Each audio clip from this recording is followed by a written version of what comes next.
ఓం శ్రీ మహాగణాధిపతయే నమః. శ్రీమాత్రే నమః. శివాయ గురవే నమః. సౌందర్యలహరి మొదటి శ్లోకం ఒకసారి చదువుకొని రెండో శ్లోకానికి వెళ్దాం. రెండో శ్లోకం సాధన చేద్దాం. శివః శక్త్యా యుక్తో యది భవతి శక్తః ప్రభవితుం న చేదేవం దేవో న ఖలు కుశలః స్పందితుమపి అతస్త్వామారాధ్యాం హరిహరవిరించాదిభిరపి ప్రణంతుం స్తోతుం వా కథమకృత పుణ్యః ప్రభవతి. రెండవ శ్లోకం.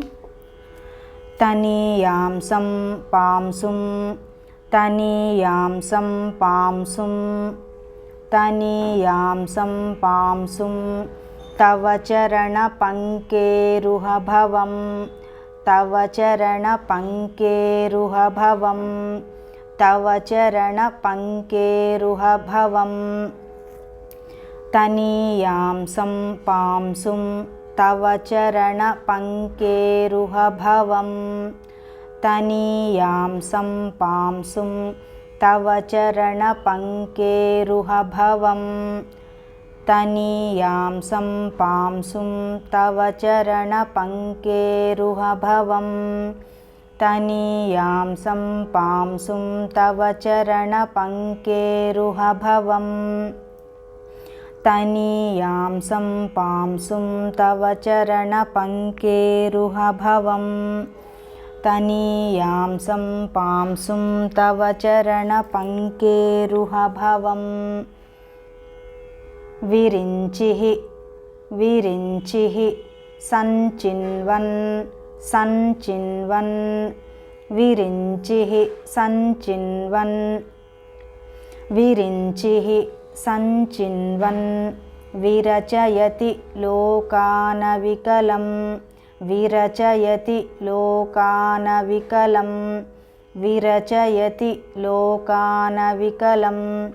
విరించిః సంచిన్వన్ విరించిః సంచిన్వన్ విరచయతి విరచయతి లోకానవికలం లోకానవికలం.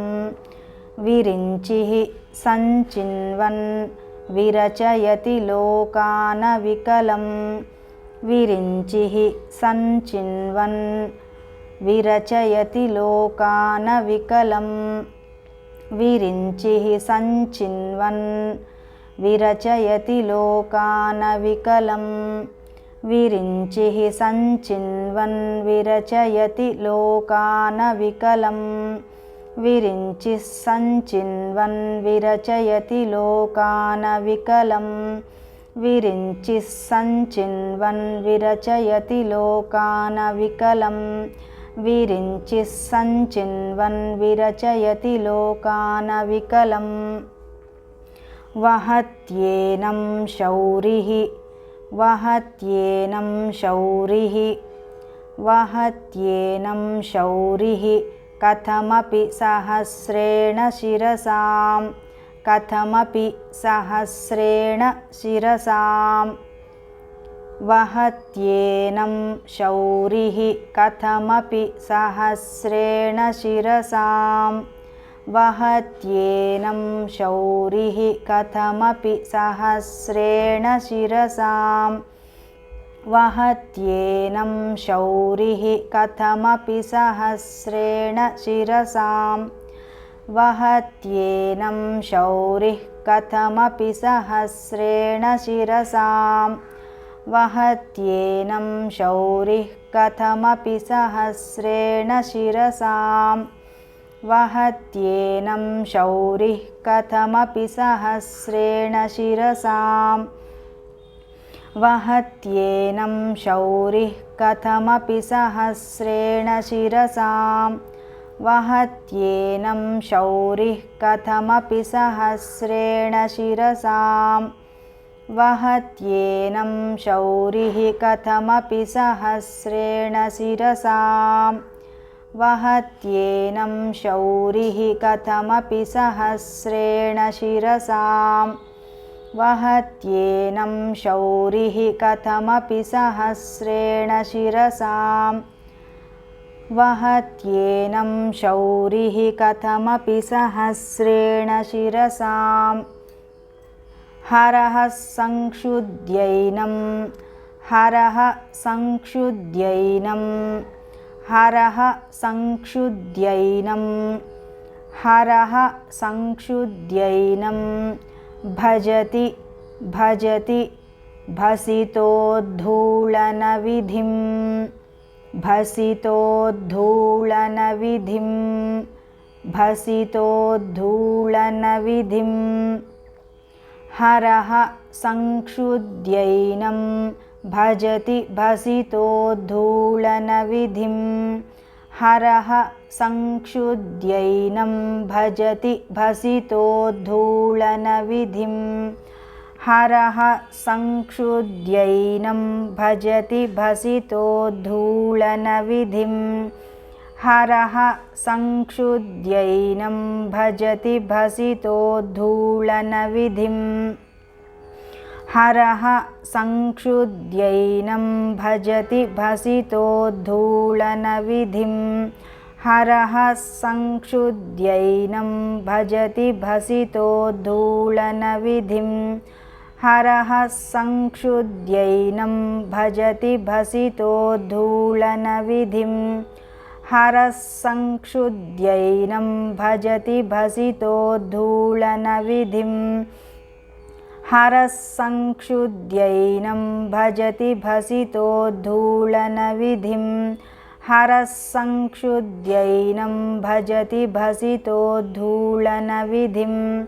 हरः संक्षुद्यैनं भजति भसितोद्धूलनविधिं हरः संक्षुद्यैनं भजति भसितोद्धूलनविधिं हरः संक्षुद्यैनं भजति भसितोद्धूलनविधिं हरः संक्षुद्यैनं भजति भसितोद्धूलनविधिं हरः संक्षुद्यैनं भजति भसितोद्धूलनविधिं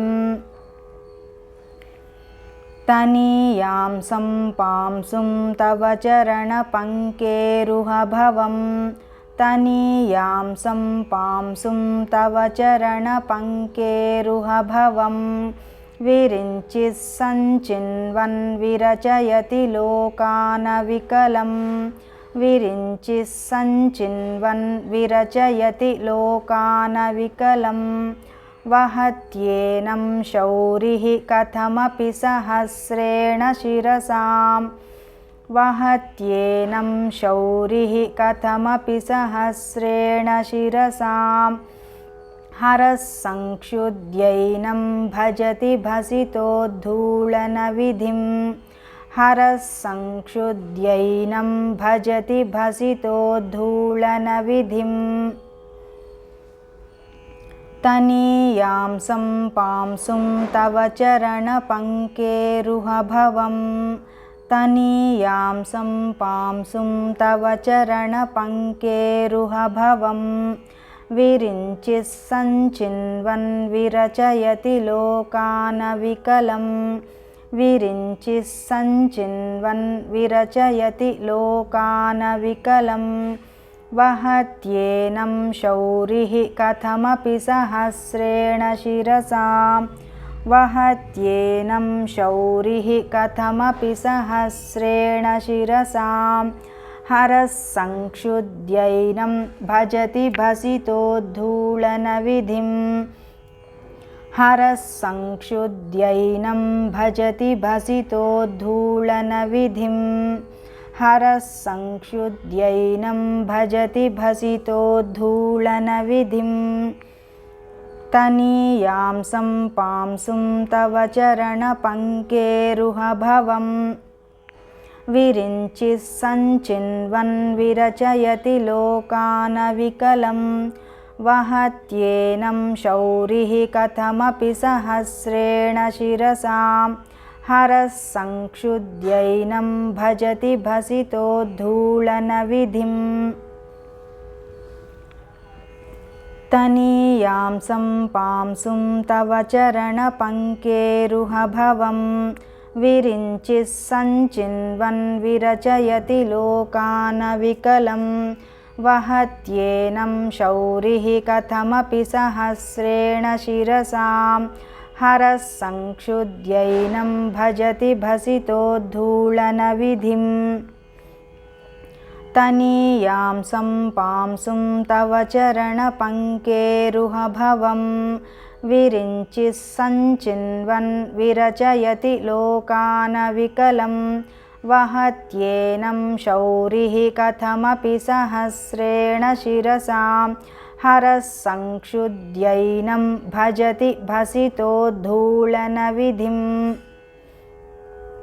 तनीयां सम्पांसुं तव चरणपङ्केरुहभवं विरिञ्चिः सञ्चिन्वन् विरचयति लोकानविकलं वहत्येनं शौरिः कथमपि सहस्रेण शिरसां हरः संक्षुद्यैनं भजति भसितोद्धूलनविधिम् तनीयां सम्पांसुं तव चरणपङ्केरुहभवं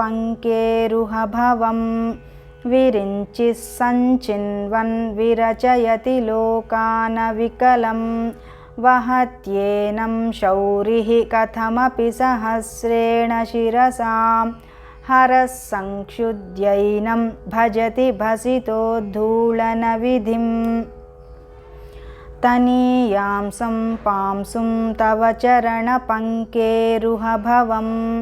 विरिञ्चिः सञ्चिन्वन् विरचयति लोकानविकलं वहत्येनं शौरिः कथमपि सहस्रेण शिरसां हरः संक्षुद्यैनं भजति भसितोद्धूलनविधिम् तनीयां सम्पांसुं तव चरणपङ्केरुहभवं विरिञ्चिः सञ्चिन्वन् विरचयति लोकानविकलं वहत्येनं शौरिः कथमपि सहस्रेण शिरसां हरः संक्षुद्यैनं भजति भसितोद्धूलनविधिम्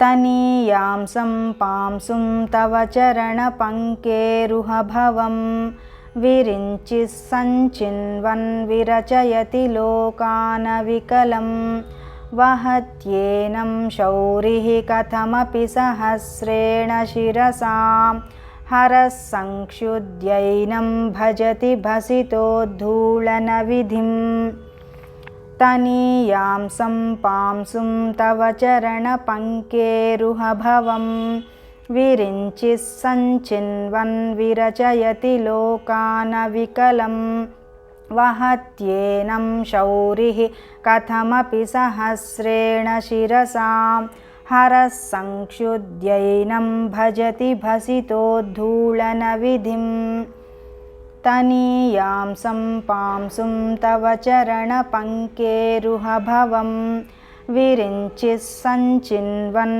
विरचयति लोकानविकलं वहत्येनं शौरिः कथमपि सहस्रेण शिरसां हरः संक्षुद्यैनं भजति भसितोद्धूलनविधिम् तनीयां सम्पांसुं तव चरणपङ्केरुहभवं विरिञ्चिः सञ्चिन्वन् विरचयति लोकानविकलं वहत्येनं शौरिः कथमपि सहस्रेण शिरसां हरः संक्षुद्यैनं भजति भसितोद्धूलनविधिम् तनीयां सम्पांसुं तव चरणपङ्केरुहभवं विरिञ्चिः सञ्चिन्वन् विरचयति लोकानविकलं वहत्येनं शौरिः कथमपि सहस्रेण शिरसां हरः संक्षुद्यैनं भजति भसितोद्धूलनविधिम् దీనికి అర్థం రెండవ శ్లోకం సౌందర్యలహరి శ్లోకం యొక్క అర్థం. ఓ మాత, బ్రహ్మదేవుడు నీ చరణ కమలాలలో పుట్టిన కించిత్తు పరాగాన్ని గ్రహించి లోకాలను ఎలాంటి వైకల్యము లేకుండా సృజిస్తూ ఉన్నాడు. ఈ ఇంచుక పదరజస్సునే మహావిష్ణువు కూడా ఆదిశేషుడై తన 1000 శిరస్సులతో భారంగా మోస్తున్నాడు. దీనినే శివుడు చక్కగా మెదిపి తన శరీరానికి విభూతిగా అలదుకుంటూ ఉన్నాడు. తనీయాంసం పాంసుం తవ చరణ పంకేరుహభవం విరించి సంచిన్వన్ విరచయతి లోకాన వికలం వహత్యేనం శౌరిః కథమపి సహస్రేణ శిరసాం హరః సంక్షుద్యైనం భజతి భసితోద్ధూళన విధిం. ఇప్పుడు మొదటి శ్లోకం రెండవ శ్లోకం కలిపి చదువుదాం. శివః శక్త్యా యుక్తో యది భవతి శక్తః ప్రభవితుం న చేదేవం దేవో న ఖలు కుశలః స్పందితుమపి అతస్త్వామారాధ్యాం హరిహర విరించాదిభిరపి ప్రణంతుం స్తోతుం వా కథమకృత పుణ్యః ప్రభవతి. తనీయాంసం పాంసుం తవ చరణ పంకేరుహభవం విరించి సంచిన్వన్ విరచయతి లోకాన వికలం వహత్యేనం శౌరిః కథమపి సహస్రేణ శిరసాం హరః సంక్షుద్యైనం భజతి భసితోద్ధూళన విధిం. రెండోసారి. శివః శక్త్యా యుక్తో యది భవతి శక్తః ప్రభవితుం న చేదేవం దేవో న ఖలు కుశలః స్పందితుమపి అతస్త్వామారాధ్యాం హరిహర విరించాదిభిరపి ప్రణంతుం స్తోతుం వా కథమకృత పుణ్యః ప్రభవతి. తనీయాంసం పాంసుం తవ చరణ పంకేరుహభవం విరించి సంచిన్వన్ విరచయతి లోకాన వికలం వహత్యేనం శౌరిః కథమపి సహస్రేణ శిరసాం హరః సంక్షుద్యైనం భజతి భసితోద్ధూళన విధిం. మూడోసారి. శివః శక్త్యా యుక్తో యది భవతి శక్తః ప్రభవితుం న చేదేవం దేవో న ఖలు కుశలః స్పందితుమపి అతస్త్వామారాధ్యాం హరిహర విరించాదిభిరపి ప్రణంతుం స్తోతుం వా కథమకృత పుణ్యః ప్రభవతి. తనీయాంసం పాంసుం తవ చరణ పంకేరుహభవం విరించి సంచిన్వన్ విరచయతి లోకాన వికలం వహత్యేనం శౌరిః కథమపి సహస్రేణ శిరసాం హరః సంక్షుద్యైనం భజతి భసితోద్ధూళన విధిం. నాలుగోసారి. శివః శక్త్యా యుక్తో యది భవతి శక్తః ప్రభవితుం న చేదేవం దేవో న ఖలు కుశలః స్పందితుమపి అతస్త్వామారాధ్యాం హరిహర విరించాదిభిరపి ప్రణంతుం స్తోతుం వా కథమకృత పుణ్యః ప్రభవతి.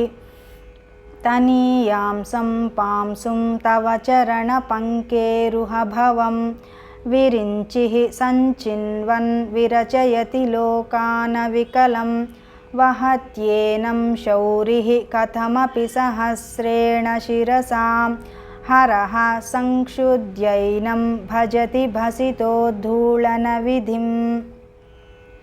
ఐదోసారి చివరిసారి.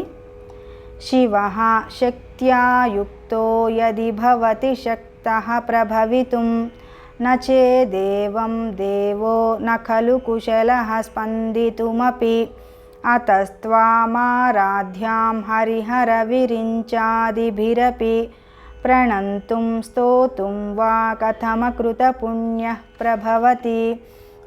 తనీయాంసం పాంసుం తవ చరణ పంకేరుహభవం విరించి సంచిన్వన్ విరచయతి లోకాన వికలం వహత్యేనం శౌరిః కథమపి సహస్రేణ శిరసాం హరః సంక్షుద్యైనం భజతి భసితోద్ధూళన విధిం.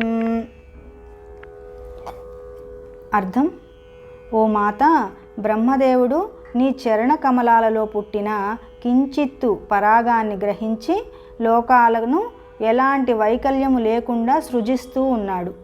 ఈ ఇంచుక పదరజస్సునే మహావిష్ణువు కూడా ఆదిశేషుడై తన 1000 శిరస్సులతో భారంగా మోస్తున్నాడు.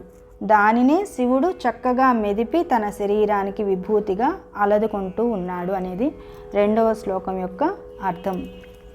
శ్రీమాత్రే నమః. శివాయ గురవే నమః.